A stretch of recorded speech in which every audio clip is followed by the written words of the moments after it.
Graça e paz, igreja viva. Aleluia. Oh meu Deus, louvado seja o nome de Jesus por essa oportunidade de estar neste lugar. Amém. Você que trouxe a sua Bíblia, abre comigo na segunda carta a Timóteo. Segunda carta de Paulo a Timóteo, capítulo 1. E a cada dia fica mais difícil. Cada dia fica mais difícil de pregar em Hebron, uma igreja que está cada vez mais sedenta, uma igreja que está cada vez mais incendiada, uma igreja que está cada vez procurando por Deus. Louvado seja Deus por isso. Segunda carta de Paulo a Timóteo, capítulo 1, versículo 2, diz assim: a Timóteo, meu filho amado, graça, misericórdia e paz da parte de Deus e de Jesus Cristo, nosso Senhor. Dou graças a quem sirvo com consciência limpa, como serviram os meus antepassados, ao lembrar-me constantemente de você, noite e dia, em minhas orações. Lembro-me das suas lágrimas e desejo muito vê-lo, para que a minha alegria seja completa. Recordo-me da sua fé não fingida, que primeiro habitou em sua avó Loide e em sua mãe Eunice, e estou convencido de que também habita em você. Por essa razão, torno a lembrá-lo, que mantenha viva a chama do dom de Deus que está em você, ou desperta o dom de Deus que há em ti, mediante a imposição das minhas mãos, pois Deus não nos deu espírito de covardia, mas de poder, de amor e de equilíbrio. Eu vou repetir o versículo 7, pois Deus não nos deu espírito de medo, de covardia, de timidez, mas nos deu espírito de poder, de amor e de equilíbrio. Você pode dar um glória a Deus por essa palavra? Fecha os teus olhos. Deus, a tua palavra está, olha aí Pai, exposta diante da sua igreja, meu Deus, e nessa noite, tudo que eu te suplico, é que eu possa desaparecer, para que o Senhor cresça, que eu possa diminuir, para que o Senhor possa resplandecer na minha vida, meu Deus, e que o Senhor glorifica o teu nome neste lugar, por intermédio da sua palavra. Sim, meu Deus, glorifica o seu nome por intermédio da sua palavra. Nós sabemos que a palavra liberta, então liberta-nos nessa noite.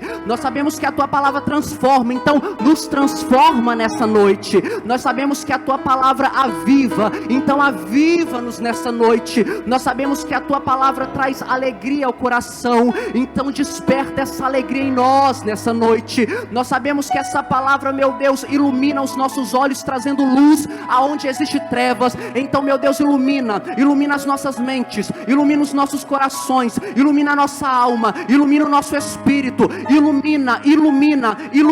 e aonde tiver alguém dormindo, Deus, que o teu espírito possa despertar aquele que dorme,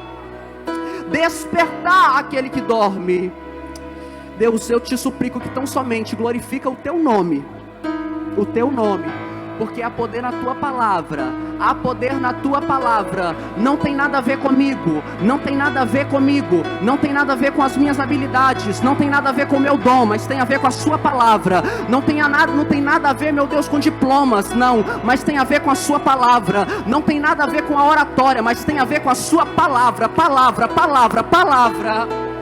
Derraide o cantarebia que me ontreface rebaracé. Que essa unção continua fluindo, Deus, neste lugar. Que a sua unção continua fluindo, Deus, neste lugar. Meu Deus, que a tua unção continua avivando os corações.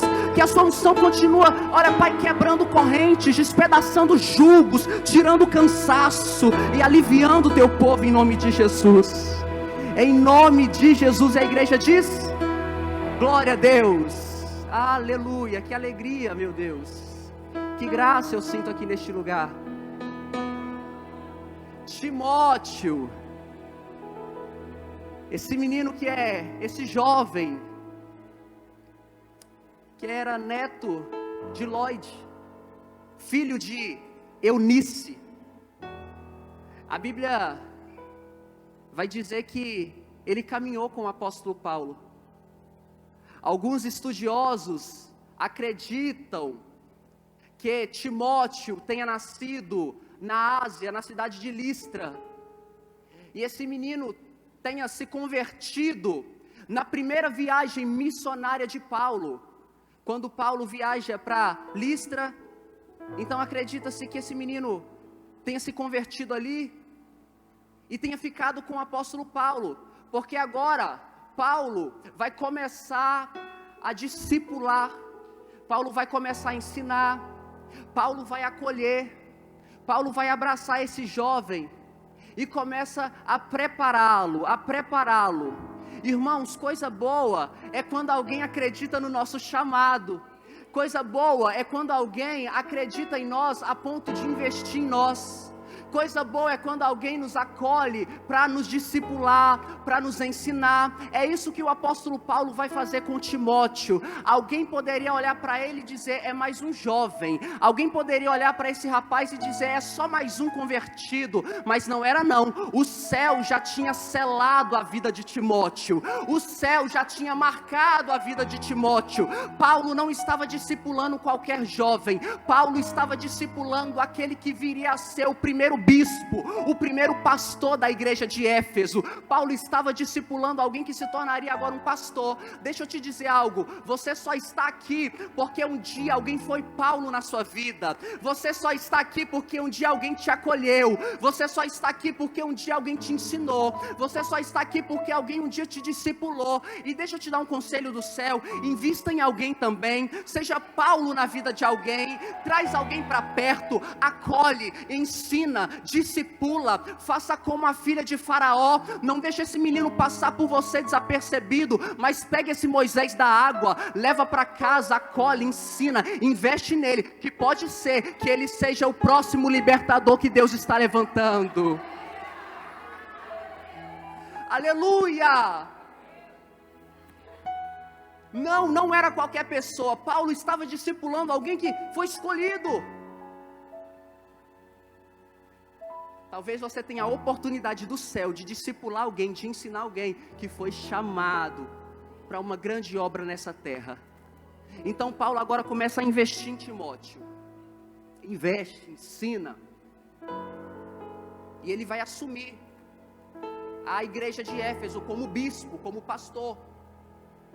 E Paulo vai mandar para ele 2 cartas. Nós conhecemos 2 cartas que Paulo envia para Timóteo, que está no cânon bíblico. A primeira carta, irmãos, é uma carta mais doutrinária. A primeira carta é uma carta de cunho, de caráter mais doutrinário. Por quê?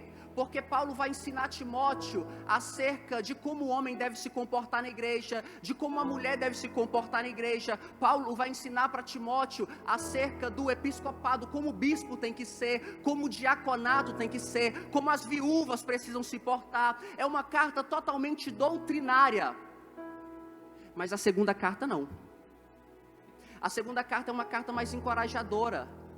A segunda carta é uma carta mais motivadora. Por quê? Por 2 motivos. Primeiro, Paulo estava quase partindo. Por isso ele vai dizer para Timóteo: olha, Timóteo, eu estou sendo derramado como bebida, combati o bom combate, terminei a carreira, guardei a fé. Paulo estava sentindo que a hora dele estava chegando. Então agora ele quer ter a certeza que Timóteo vai manter essa mesma fé. Por isso que a segunda carta é uma carta mais encorajadora. Mas também tem um segundo motivo.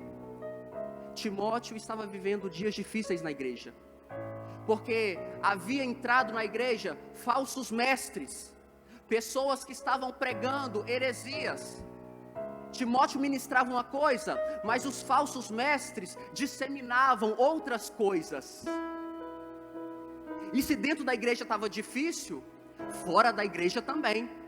Porque nesse tempo, o imperador Nero já estava perseguindo a igreja, já estava perseguindo os cristãos. Então a questão aqui é, dentro da igreja está difícil, porque tem falsos mestres, mas fora da igreja está pior ainda. Então Paulo precisa agora fortalecer esse menino. É como se Paulo estivesse dizendo para Timóteo: Timóteo, está difícil permanecer, mas permanece. Está difícil ficar, mas fica, porque se na igreja está difícil, fora dela está pior. Eu não sei se Deus está falando com você, mas já está falando comigo. Irmãos, se está difícil ficar aqui dentro, está muito pior lá fora. Se está difícil ficar aqui dentro por uma coisa ou outra, muito pior é estar lá fora. Por isso Paulo agora está encorajando Timóteo: Timóteo, permanece, fica, suporta. Eu tenho uma palavra para você que talvez esteja pensando em desistir. O que Deus ministrou no meu coração é: os dias continuam sendo maus. Se no tempo de Timóteo estava difícil, hoje também. E se está difícil permanecer aqui, muito pior é estar lá fora. Fica. Aqui não tem gente perfeita,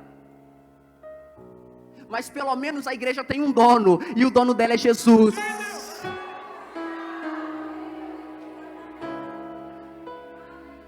Aqui está difícil, tem gente complicada aqui no nosso meio? Tem.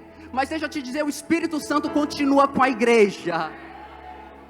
O Espírito Santo continua com a igreja. O cabeça da igreja não abandonou a igreja. Por isso Paulo vai dizer: Timóteo, permanece na fé, suporta a fé. Por quê? Porque Cristo ainda é o cabeça da igreja, Cristo ainda é o dono da igreja, o Espírito Santo ainda selou a igreja, aleluia. Então por esses motivos, a segunda carta é uma carta mais encorajadora, mais fortalecedora. E aí Paulo vai dizer no versículo 4: lembro-me das suas lágrimas e desejo muito vê-lo, para que a minha alegria seja completa. Olha a estrutura do versículo: lembro-me das tuas lágrimas, lembro do teu choro, mas eu quero vê-lo, para que a minha alegria seja completa. Parece um paradoxo, né? Porque ele começa o versículo falando de choro, ele começa o versículo falando de lágrima, e lágrimas do outro, mas ele quer ver o outro para ele se alegrar. Estranho. Ele quer ver o outro para ele se alegrar enquanto o outro está chorando. Porque esta é a graça do Evangelho. Enquanto você está chorando, tem alguém vendo Deus em você. Enquanto você está gemendo, tem alguém vendo o caráter de Deus se manifestando em você. Esta é a graça do Evangelho. Quando você está perdendo, então você está ganhando. Quando você está descendo, então você está subindo. Esta que é a graça do Evangelho. Quando você está fraco, então você está forte. Se Paulo consegue ver o caráter de Deus na vida de Timóteo através da sua lágrima, meu irmão, tem alguém vendo Deus na sua vida através do seu choro. Tem alguém vendo Deus na sua vida através das suas lágrimas. Tem alguém vendo Deus na sua vida através da sua dor. É estranho, mas tem alguém se inspirando em você.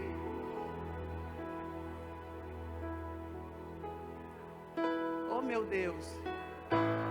Tem alguém que olha para você e está se inspirando na sua vida, porque está vendo o caráter de Deus em você, está vendo mais de Deus em você. Você acha que é o seu fim, mas não é. Tem alguém se inspirando em você, tem alguém que acredita em você. Timóteo está chorando, mas Paulo consegue ver Deus nele. Timóteo está gemendo, chorando em lágrimas, mas ainda assim Paulo consegue ver Deus naquele jovem. E aí o versículo 6 vai dizer: recordo-me da sua fé. O versículo 5, que habitou em sua avó Lóide e em sua mãe Eunice, e eu estou convencido de que também habita em você. Paulo vai usar na segunda carta de Timóteo uma expressão, uma linguagem que é muito usada no Antigo Testamento. Paulo vai usar nessa carta uma ferramenta que era muito usada no Antigo Testamento e que vai vir como herança para o cristianismo, que é a questão da memória. Memória. Porque a memória, irmãos, é algo muito importante na vida do crente. No Antigo Testamento você vai ver que a memória fazia com que o povo se lembrasse da aliança, e se lembrar da aliança fazia com que o povo fosse fiel à aliança. Enquanto o esquecimento fazia com que o povo se esquecesse da aliança e fosse infiel à aliança. Por isso a memória é algo muito importante. Quando o povo sai do Egito, de cara, Deus já estabelece para o povo que eles comemorem 3 festas. 3 festas para que a memória do povo mantivesse viva. Que festas são essas? Primeiro, a festa da Páscoa. O povo, depois que saiu do Egito, tinha que todo ano comemorar a festa da Páscoa. Por quê? Para manter viva a memória da libertação. Uma vez que, quando uma criança, quando o filho perguntasse para o pai: pai, por que a gente come esse cordeiro com essas ervas amargas? Então o pai iria lembrar a aliança, aquilo que aconteceu com a história de Israel. Então iria dizer: filho, essas ervas amargas foi porque um dia nós passamos pelo Egito como escravos, e a nossa vida no Egito foi amarga, a nossa vida no Egito foi difícil, por isso essas ervas simbolizam o sofrimento, a amargura que foi viver no Egito. E esse cordeiro, porque no último dia que nós estávamos no Egito, o anjo do Senhor passou pelo Egito, e aonde o anjo do Senhor passava, os primogênitos eram mortos. Mas tem um porém: na casa dos hebreus, dos israelitas, todos aqueles que mataram um cordeiro como esse e aspergiram seu sangue sobre a porta, o anjo da morte não matava o primogênito, porque naquele dia, por causa do cordeiro, houve livramento. Então ele ia deixando viva a memória. Quando o filho, por exemplo, questionasse acerca da festa de Pentecostes, a festa das colheitas, o pai iria perguntar: pai, por que a gente comemora essa festa das colheitas? Então o pai iria ensinar: porque um dia no Egito nós éramos escravos, nós um dia passamos por lá como escravos, oprimidos, nós não tínhamos terras, nós não tínhamos nada, nós não plantávamos nem colhíamos, mas o Senhor nos tirou de lá com mão forte e nos fez senhores de terra, e por isso a gente celebra a festa das colheitas. Era papel do pai manter viva a memória, do povo, para que o povo se lembrasse da aliança. Isso é tão sério, irmãos, que Jesus não anulou isso. A palavra vai dizer, lá em João capítulo 14, versículo 26, que o conselheiro, o Espírito Santo que o Pai vos enviar, vos ensinará todas as coisas e vos lembrará daquilo que eu disser. Então a memória é muito importante para se manter viva a fé, uma vez que a memória traz gratidão e a gratidão traz fidelidade. Então Paulo vai fazer uso da memória para relembrar algumas coisas a Timóteo. Paulo vai dizer para Timóteo: Timóteo, lembra do Cristo ressurreto. Timóteo, lembra daquilo que você aprendeu acerca das Escrituras. E no versículo 6 ele vai dizer: por esta razão torno a lembrá-lo. Lembrar do quê? Lembrar que mantenha viva a chama do dom de Deus que está em ti. Talvez a sua tradução esteja dizendo: desperte o dom que há em ti. Ou talvez a sua tradução esteja dizendo: reaviva o dom que há em ti. A expressão aqui no original quer dizer acender, inflamar, mas não é acender algo que está apagado, não, é acender algo que já está aceso. Você só vai agora potencializar, você só vai agora inflamar, você só vai agora colocar mais fogo. Isso é tremendo, porque Timóteo estava passando por tempos difíceis, mas mesmo ele passando por tempos difíceis, Paulo está dizendo: Timóteo, vocês não precisam de uma nova revelação, não, vocês não precisam de uma nova unção, não, vocês não precisam de um novo Pentecostes, não, o que vocês precisam é avivar aquilo que já está em você. O que vocês precisam agora é acender ainda mais, é tornar ainda mais vivo aquilo que já está dentro de você. Eu tenho uma palavra palavra do céu para a sua vida nessa noite. Você que talvez está buscando algo novo do céu, você que está pedindo: Deus, me incendeia de novo. Deus, eu preciso de uma nova unção. Deus, eu preciso de um novo Pentecostes. Mas deixa eu te dizer, você não precisa de uma nova experiência. O que você precisa é acender aquilo que já está aí dentro. O que você precisa é potencializar aquilo que Ele já colocou em você. Oh meu Deus, fala para o seu irmão assim: reaviva a chama. Reaviva a chama. Paulo está dizendo: Timóteo, eu quero te lembrar o quê? Lembrar que existe uma chama em você. Eu quero te lembrar que existe um fogo em você. Assim como eu quero liberar uma palavra sobre esta igreja nessa noite. Existe uma chama em nós, existe um fogo em nós, existe um poder em nós, e por isso o que a gente precisa fazer agora é potencializar, é só inflamar, é só tornar essa chama mais viva, mais viva, mais viva, mais viva. Você está entendendo? Está entendendo que você que canta vai cantar mais ainda? Você está entendendo que você que prega pode pregar mais ainda? Você que é da oração, tu vai orar e até paralítico vai levantar, porque o que você precisa é potencializar. A palavra que Deus colocou na minha boca é: Edson, potencializa. Edson, inflama. Edson, aviva o que já está em você.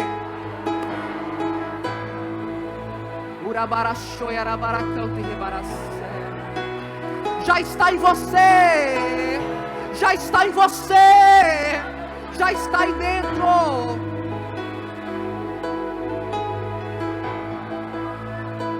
Esse dom que Deus te deu pode ser potencializado. Esse dom que Deus te deu pode ser avivado. Porque muitas vezes nós nos encontramos buscando coisas novas, quando na verdade não precisa do novo, só precisa potencializar aquilo que já está dentro. O que precisa é só aumentar aquilo que você já tem. É como aquela viúva que tinha um pouco de azeite, e a Bíblia não diz que apareceu azeite novo, não. A Bíblia só diz que ele foi multiplicando. Da mesma forma que essa chama que está em você pode aumentar. Esse amor pode aumentar. Esse dom que está em você pode aumentar. Você pode ir mais fundo. É o que Paulo está dizendo. Você pode ir mais fundo. Você pode ir além.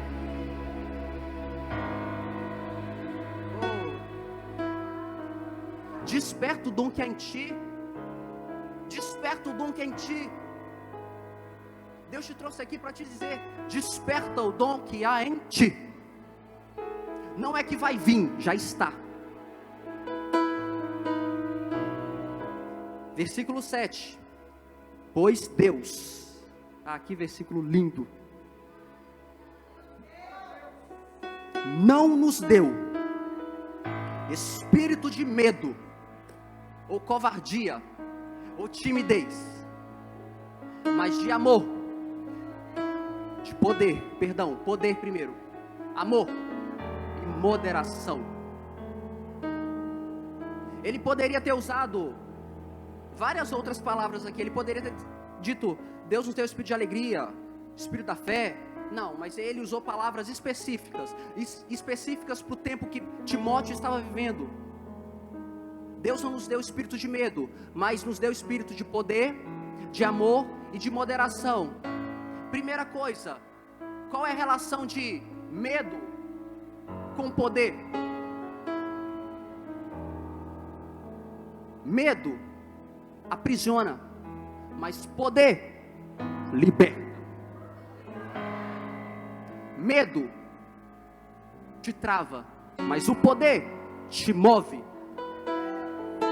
João capítulo 20 vai dizer assim, que quando Jesus morreu, os discípulos com medo, a Bíblia vai usar essa expressão, eles estavam com medo, se reuniram e se trancaram dentro de casa.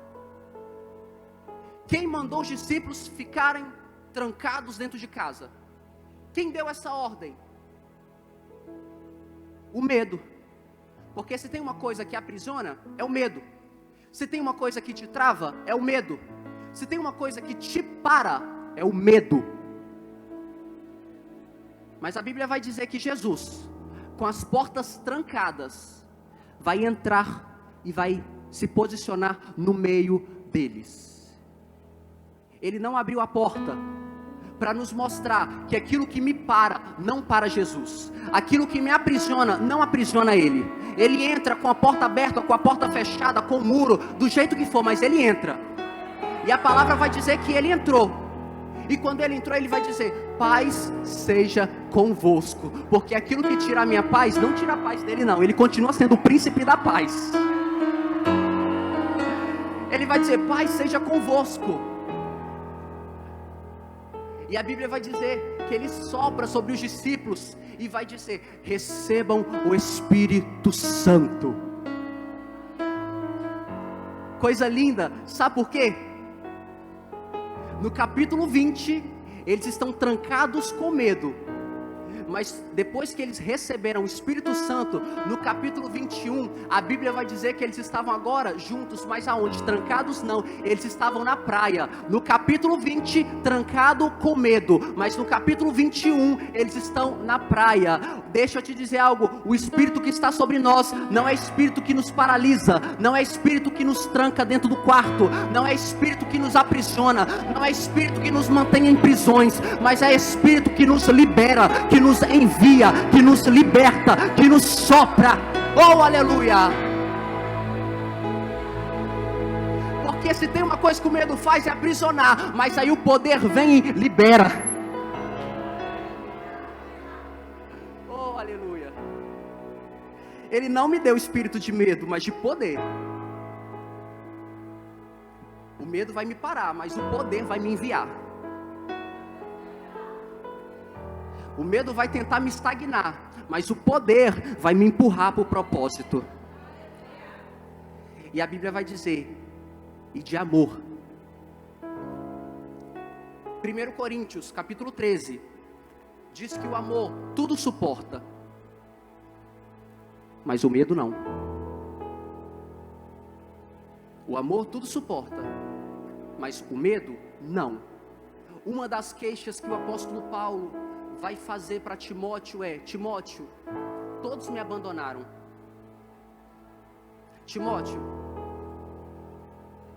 o versículo 15 vai dizer: você sabe que todos da Ásia me abandonaram. No final da carta, ele vai voltar a dizer: Timóteo, até Demas me abandonou. Porque se tem uma coisa que o medo não faz, é suportar pressão, é suportar tempos difíceis, é suportar momentos de aflição. Se tem uma coisa que o medo não suporta, é tempos difíceis. Espírito de covardia não consegue suportar momentos difíceis, mas o espírito de amor consegue. Oh meu Deus, deixa eu te dizer algo: o espírito que está em você não é um espírito que vai te fazer sair da igreja quando a igreja passar por um tempo difícil, não é um espírito que faz você se afastar da sua liderança quando a liderança está passando por um tempo difícil, não é espírito que faz você desistir do seu casamento quando o seu casamento está passando por coisas difíceis. O espírito que está em você é espírito de amor, espírito que suporta, espírito que passa por esse tempo difícil junto, espírito que segura no outro e fala: vamos ficar junto, vamos ficar junto, vamos permanecer, vamos permanecer, vamos permanecer. Oh, aleluia! Paulo está dizendo: Timóteo, todos me abandonaram, Timóteo, todos me deixaram, mas o espírito que está sobre você não é o espírito que está com eles, não é espírito de covardia, mas é espírito de amor, é espírito que suporta, é espírito que faz você passar por tempos difíceis do meu lado. Oh, aleluia! Espírito de amor. O amor suporta, mas o medo não suporta. O amor faz você passar por esse tempo, mas o medo não. A covardia, não. Espírito de poder, de amor e de moderação. Moderação.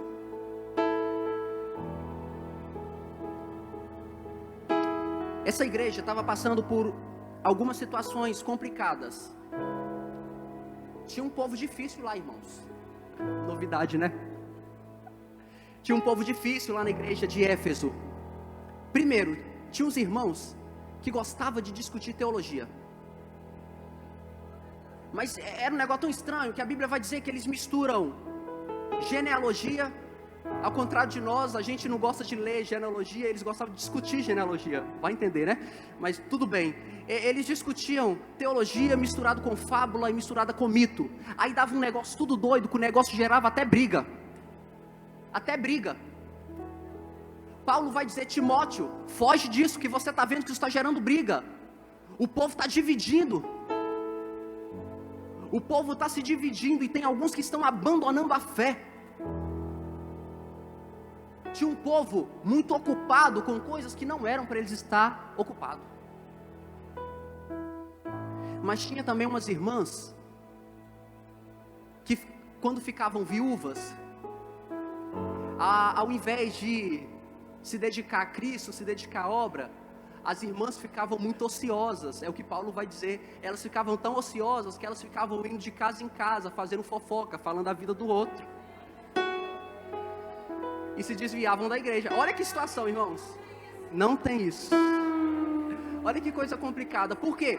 Se de um lado a gente tem pessoas ocupadas demais com aquilo que não deveriam estar ocupadas, de outro lado a gente tem gente desocupada demais. E aí, esse desequilíbrio fazia com que eles se afastavam. E tinha um terceiro público nessa igreja, um povo que estava amando muito dinheiro. Paulo vai dizer: Timóteo, tem alguns no meio de vocês, que estão amando demais o dinheiro. E Paulo vai dizer até que o dinheiro é o princípio de todos os males. Por quê? Porque tinha um povo que estava amando tanto dinheiro, que estava até saindo da igreja. Então a gente vê três públicos que estavam saindo da igreja, desviando da fé, por motivos estranhos. Um estava discutindo coisas que não eram para eles estarem discutindo. Outro, estavam desocupadas demais, estavam ociosas demais. E outro, estavam amando demais o dinheiro. E o que essa igreja precisava? Precisava de equilíbrio. Essa igreja precisava de moderação. E é por isso que Paulo vai dizer: o Espírito que está sobre você, Timóteo, não é espírito de covardia, não é espírito de desequilíbrio, mas é espírito de moderação, é espírito de equilíbrio, é espírito que te faz andar alinhado com aquilo que Deus tem para você. Ei, será que você está entendendo que o que Deus tem para nós neste tempo é um alinhamento? O Espírito que está sobre nós é um Espírito que nos faz andar alinhados. É um Espírito que faz nós andarmos engajados com aquilo que o céu tem para nós.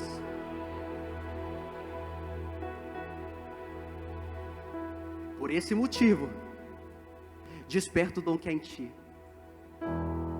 porque o Espírito que está sobre você não é um Espírito que vai te ofuscar. Não, é um Espírito que vai te enviar. E se você crê nisso, fica de pé do seu lugar.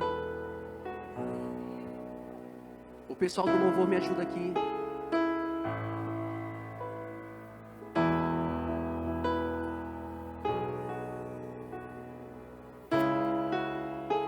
Eu sei que existe algo em você que precisa ser despertado, avivado, potencializado, alargado, como a pastora Carol disse no seminário, esticado. Eu sei que existe uma chama dentro de você que precisa crescer, aumentar. Você sabe do que eu estou falando, não sabe? Então fecha os teus olhos. Fecha os seus olhos. Tem coisas que são da parte de Deus, mas tem coisas que são da nossa parte. E o que é da nossa parte é Aviva o dom que há em ti, porque o que é da parte de Deus, Ele já fez, Ele já colocou aí. Agora, inflama isso. É como um braseiro.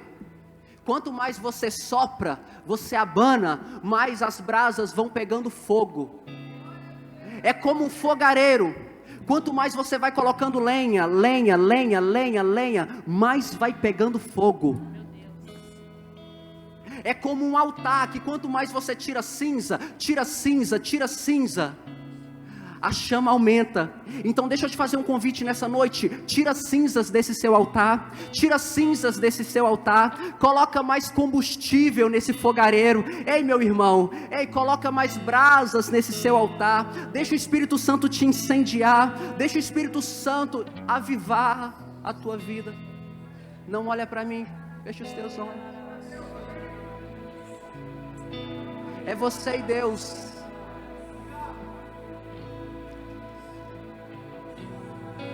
E você que deseja orar em línguas, ore em línguas.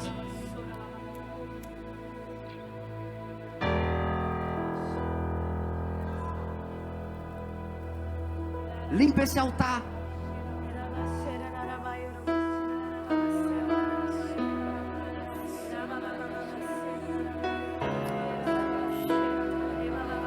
Reaviva a chama que é em ti.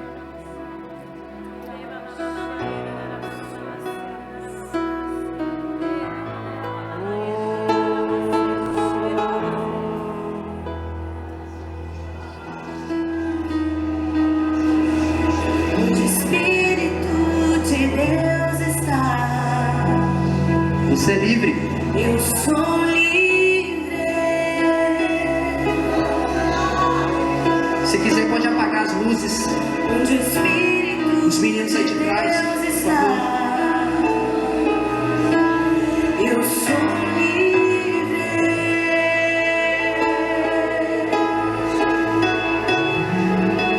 Onde o Espírito de Deus está.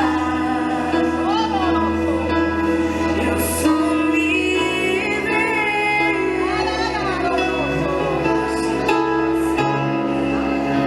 Onde o Espírito de Deus está. Já está em você, irmão. Eu sou livre. Já está em ti. Já está em ti. Liberdade está neste lugar. Com misericórdia e graça, fluindo sobre nós. Somos livres.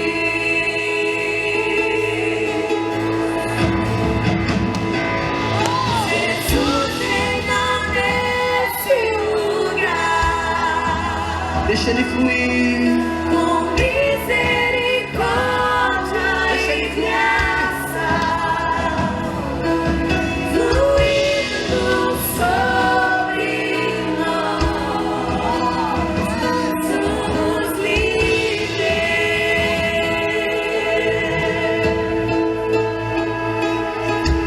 O Espírito de Deus está. Somos livres. Meu Deus, eis aí a sua igreja. Meu Deus, eis aí o teu povo. O Espírito A semente foi lançada. A palavra foi pregada. somos livres. Meu Deus, deixa ficar a palavra nos corações. Deixa ficar a palavra nos corações. Aonde estiver, meu Deus, alguém sedento.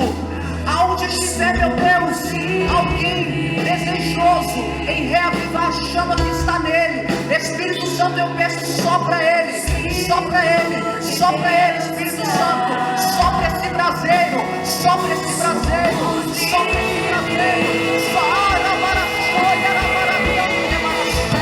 Seja avivado nessa noite. Verdade está neste lugar. Com misericórdia e graça, fluindo sobre nós.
avivar, deixa Ele avivar.